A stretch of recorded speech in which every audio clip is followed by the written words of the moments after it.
packages back today from Mr. Jeff. He's the one I cast these hose pipes for, and we're going to have to do some adjustments on them.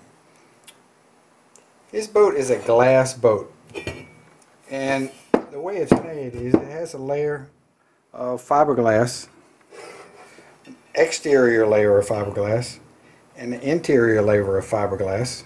I don't know where yeah, it goes like this. This is the interior, this is the exterior. And between those two is a steel spacer, which these screw into. Well, somewhere along the line, water got into that steel spacer and it corroded and expanded. And we think that's why his hose pipes were cracked. The flange was cracked on all of them but one.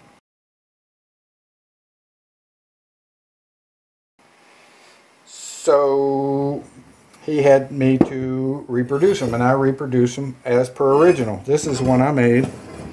This is an original, and you can see they're the exact same. They're the same height. But because that steel has expanded his boat, his bulwarks are wider than original. So the ones I cast, the two that I cast, are not wide enough. So what happens is the flange is sticking out instead of going over the top of this thing where the dock lines will have a smooth contour and they'll be pulling on something substantial. This is out further, so the dock lines are pulling on this sharp edge, and this is not substantial. So what we're going to have to do is on the two that I cast, I'm going to have to add onto this flange. I think he said 7/16 or ½ inch to make this thing come out to where his bulwarks exist now. And I'll have to do that on all the rest of them that I'm going to cast. I'll do it in the wax. On these I'm just going to have to weld the bronze. And the second thing he needs me to do is the holes in the steel embed are all corroded away where these screws no longer have a good purchase. So I'm going to weld these and polish them off, weld these solid, and he's going to drill holes in the field, I'm assuming opposite of what these are. So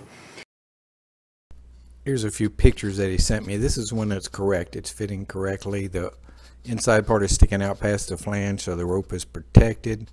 This is where the bulwarks is kind of swollen up, so my new casting, even though it's original size, it's not long enough to protect the rope, so that's what we're going to remedy. Scratching my head trying to figure out how to do that, and then I remember that I have the original one that was broken.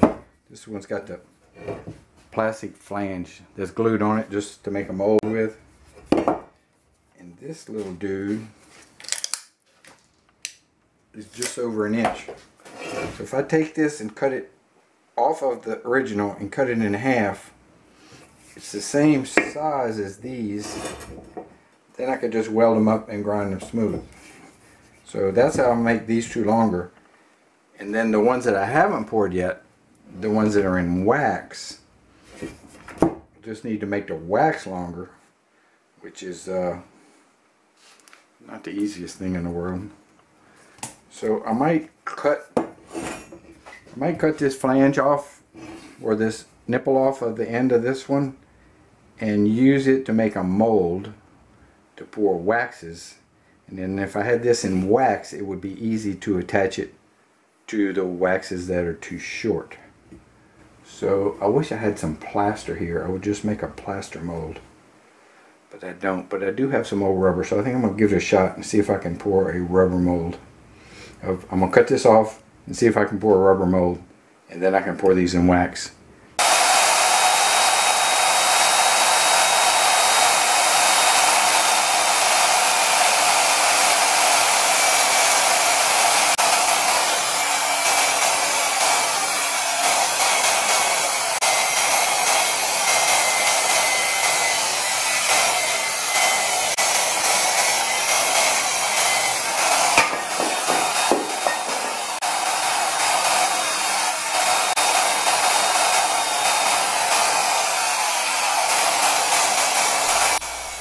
Bandsaw is getting kind of old and rickety, but it's the only one I have that I can clamp in the vise.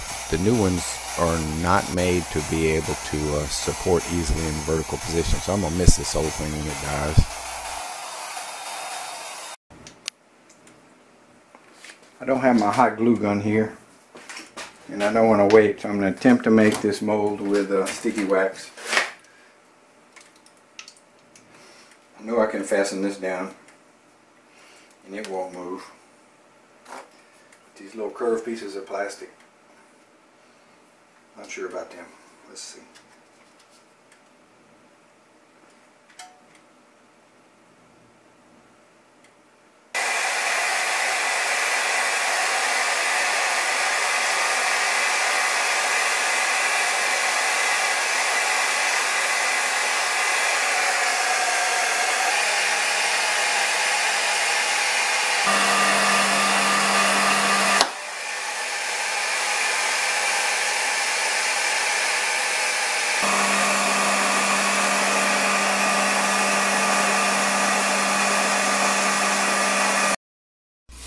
Following in my tradition of making first-class looking molds, here's another one ready for rubber. Okay, I have part A and part B. The only problem is this stuff's good. This stuff's kind of hard. So much for my plans. So obviously the liquid rubber that I had here was no good, so I went home last night and poured the rubber mold with the same little mold that you saw. And so now I have a mold to make waxes to extend these to the depth that the owner wants. And now I'm free to cut this one in half to add on to here and here. Yesterday when I was filming, I turned off my air conditioner because it makes a lot of noise. I forgot to turn it back on when I got here just a little while ago. It's incredibly hot in here and all my wax sprues were starting to stick together. So I'm so glad I came, or I would have had $300 worth of a big red wax blob. So I drew a line around the middle of this thing. I'm going to attempt to cut it in half and retain all 10 digits.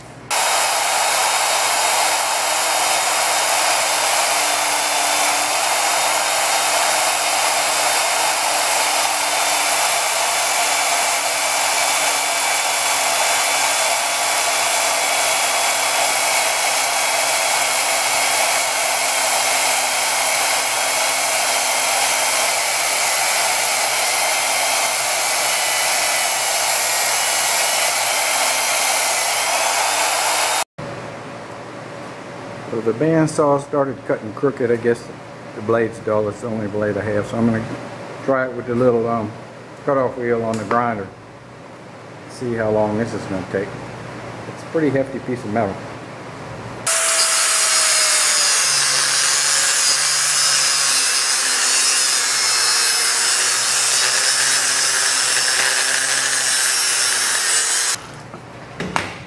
It won't be too bad.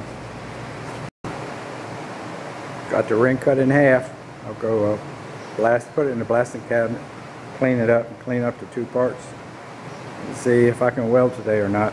Okay, the extension ring is clamped in place. I'll try to get a weld. I think I'll weld the outside all the way around, and then the inside needs to be grind a little bit because the ring is a little bit of a smaller ID than the original part. And then I'll try to weld the inside. So this one is welded all the way around and roughly cleaned up, and I did pretty good. I got two little holes need to be patched and it cracked, but that's probably from all the heat. So pretty happy with this. You can see the different color. The ring that I put on top was original Grand Banks. And they seem to have a lot of zinc in their bronze. It seems to be almost a brass, but I know it's not. But it's really yellow. And this part that I cast is silicon bronze, so it's a little bit of a different color. The ring fits, so this is good. I'll have to round the outside, and I'm going to have to remove a lot of metal from the inside to be able to get that weld on the inside. That'll be interesting.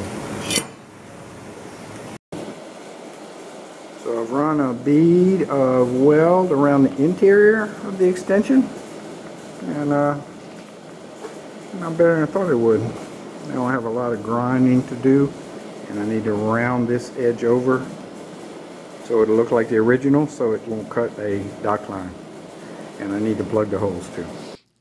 A scrap of heavy bronze clamped to the bottom of the cast made plug welding the holes easy, and then they were sanded with the flap disc, and then they went back in the bead blasting cabinet to kind of mellow out the appearance. And so these first two, which were cast and sent back to me, they have now been made longer, and the holes are plugged, so they're done. Back in the wax room, I cast these little extensions with the rubber mold I made, and I welded them onto the original wax casts. Finishing the inside of the bronze casting is a lot harder than finishing the outside, so to smooth out my welds, I took this pipe and heated it with the little propane torch and spent some time smoothing out the wax on the interior, and then the waxes were treed and dipped. Those chocks all lined up and getting ready to melt the plastic cups out, or melt as much wax as I can out actually. One problem people deal with when they use ceramic shell to make molds is when you go to melt out the wax or de-wax them. Wax tends to expand when it gets warm. You know, if you pour a candle and as it cools, the top shrinks in. Well, the opposite happens when it gets warm. And it has the ability to break molds, and it has broken molds. So to minimize that, I have always used this method. I put the torch on the cup, which has a real heavy piece of wax in it because that's the structure from which I hang the wax. And I try not to heat the upper part of the mold, just the cup. And what's happening is around the perimeter, the wax is melting, and when the wax gets warmer and softer, it will eventually let go of the upper part of the mold. And if I can do it quick enough, then the wax in the upper part of the mold does not expand. Here you can see the big plug that has fallen out. That plug has the steel embed for the dewey-dag rod that I hang the pieces with. So that's a major structural element of the wax. With this plug removed, the red sprues are open to the cup in the mold, and they are free to melt and drip out without building up any back pressure. So that's why I do it this way. And we've got the pieces in the kiln. We'll finish burning out the wax. It won't take very long at all because the wax is free to flow out the cup without obstruction, and the molds are already pretty darn warm, so this will go really quick. The wax burning out nicely.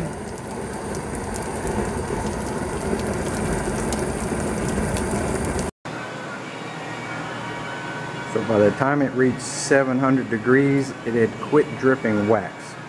So I turned it off. Now, it's not set, it's not vitrified yet, but it's quit dripping wax. So I'll let it cool down. I'll close this bottom door, and I'll put the insulation under the molds before I fire them to set the ceramic shell. And the only reason I do that is to protect the bottom of my furnace, which wants to warp if I let it get too hot. Getting ready to pour the 4 closed chocks this morning, so I have built my little platform in my sandbox to get them all at a nice height, and I don't need any braces because they're very stable upside down. Close the bottom door,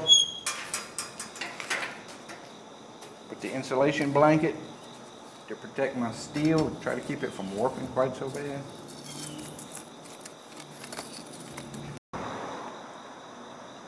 The molds are back in the kiln, ready for final firing and preheat. I'll get them up to about 1700 before we pour the metal. Set some cardboard on the plinth block in a vain attempt to keep the crucible from sticking. Set the crucible. And we charge the crucible with as much material as I can put in there without it getting jammed. I wouldn't want to make it a tight fit and then the bronze expand and contract and cause a problem.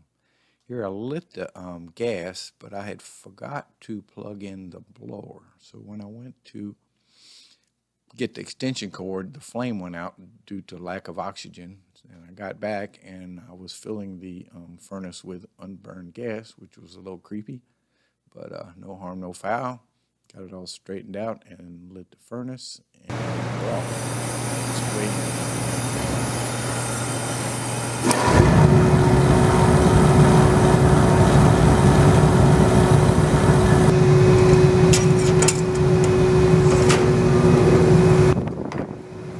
Needs a little help to get started. Both of the big gable blowers are on. The big box fans are on.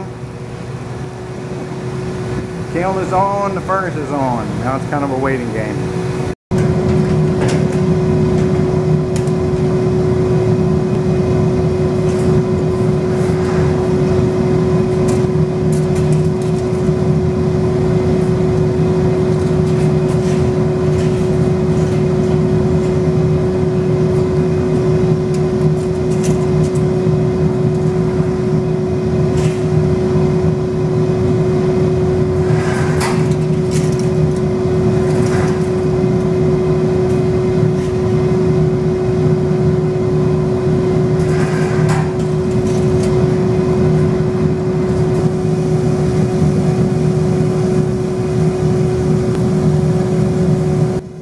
Empty ceramic shell molds are fairly lightweight, so they lose their heat kind of quickly. So I'm trying to go as quickly as I can to be able to pour the bronze in the molds while they're still as hot as I can make things work.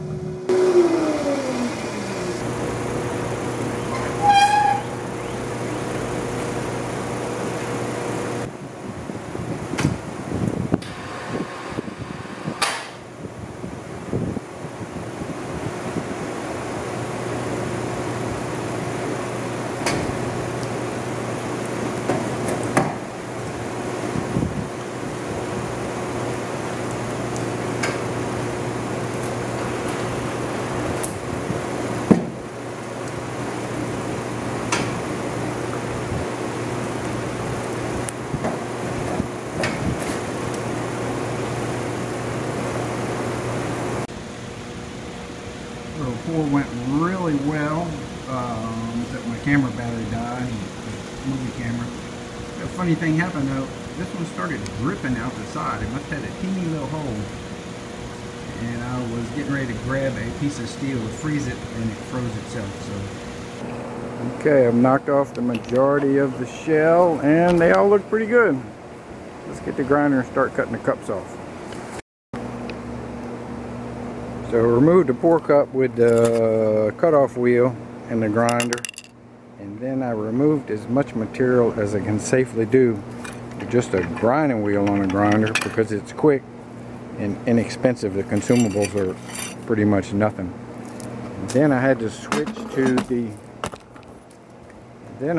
the pencil grinder with this carbide bit to start shaping the inside of the curve where the sprues used to be attached. So then they all went to the blasting cabinet and got them all cleaned up, all the ceramic shell removed. Lots of sanding with the flap disc with the 120 grit. Then I moved on to using the pencil grinder. In the background you can see a little pneumatic belt sander I bought. It's a 1/2-inch belt by 18 inches and it is awesome, and I have no video showing the use of that for some reason. And then the little 2-inch Roll-Lock sanders, they're good for all finishing up, cleaning up. This is what they look like when they're finished. Thanks for watching.